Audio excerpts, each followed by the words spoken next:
Welcome to Celtic Fox's Stamp Club for August. This is card number 2 video.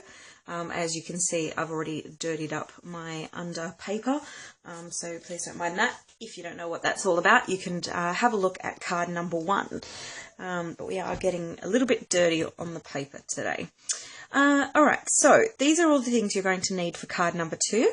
The stamp that we need is Hope Your Day is Wonderful. However, if you like any of these other sentiments or even these ones, they'll work perfectly on this card as well. So I'll just put that aside and we'll just mount that up on the block so it's there. It fits perfectly diagonally across the D block.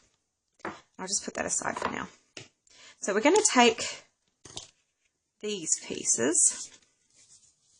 So what you should have is a piece of rich raspberry. You'll have a piece of white cardstock with a butterfly punched out, and I've done that with my butterfly punch. And then we've got these shapes as well. And so 2 small butterflies, which is the itty bitty butterfly, and then 1 large one. Okay, so first up, what we're going to do, this is actually going to go on the back here like that. So to kind of put it in spots where the glue is going to be appropriate, just kind of trace a little bit around the butterfly. And that should do it, really. Probably no need for any more. Okay, and then just straight on there. Now remember that when you're doing your glue, just to be a little bit away from the edges, otherwise it'll seep through, and you definitely don't want it seeping through the top of the card there. So it's going to look like that. Now we're going to glue down our itty bitty butterflies to the either side of the large butterfly.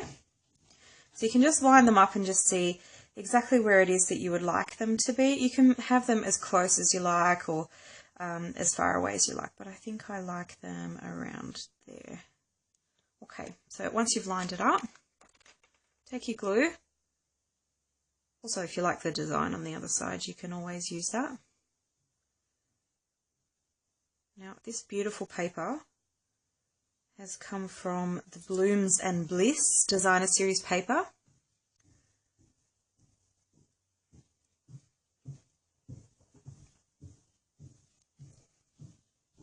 In the right spot. Okay, and the other one. Now be careful not to overload these with glue. You really don't want the glue seeping out the sides because it does dry tacky, and so you don't want that on your card.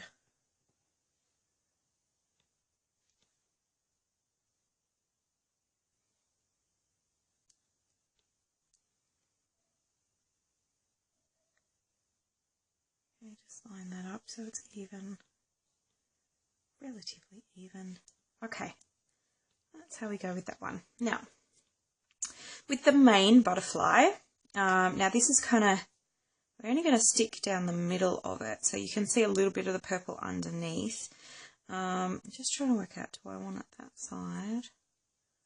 No, I think I want it that side. Okay, so the first thing that we're going to do, now, you can take your scissors to do this. I usually like to use my bone folder. It's a bit more comfortable to use. And you just line it up in the middle. We just want to fold it.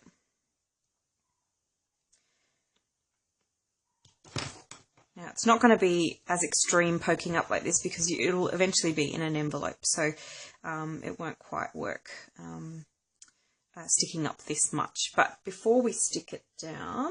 Actually, no, I think we'll stick it down first. Alright, so turn it over and we'll put a line of glue, and it should be relatively generous. Don't go crazy, but really kind of make it a decent amount.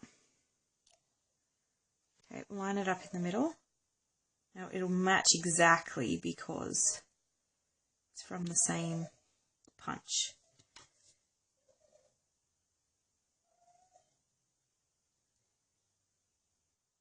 You can push that down because we will flick it back up later. And just give that a chance to dry.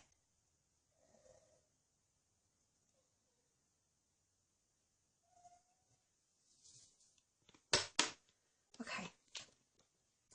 Now we're going to take our little 3 gemstones. Obviously this is optional. If you don't really like the gemstones, you don't have to use them. Okay, I'm going to drop them on there, line them up in the middle, and just press those down. So our little butterfly has a bit of bling. Now you can kind of flick this up so that it stands up a little bit better.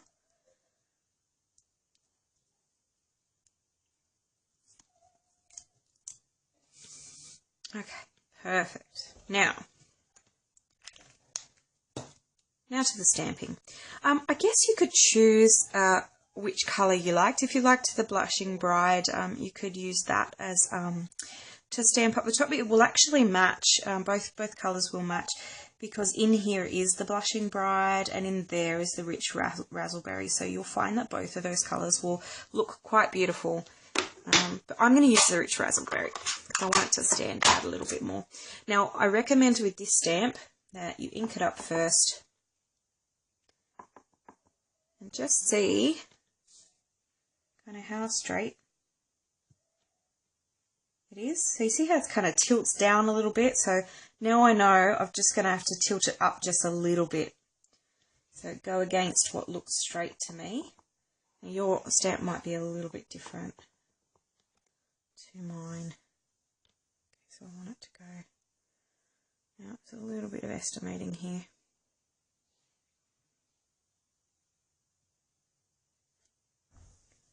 Hope. Yeah, it's a little tilted. You can do a couple of practices before you stamp that down. We actually do have a tool that helps you to line that up called Stamp-A-Majig.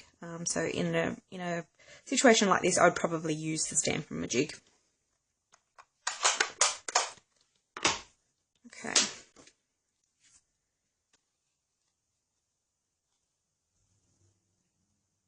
Alright, so then we're going to just take our dimensionals.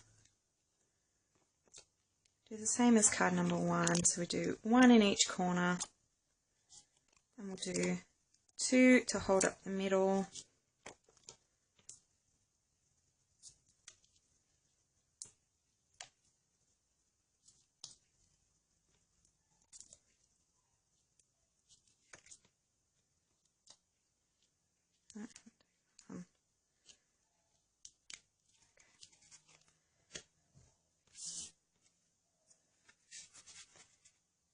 And just line that up so that you've got a little bit around each edge.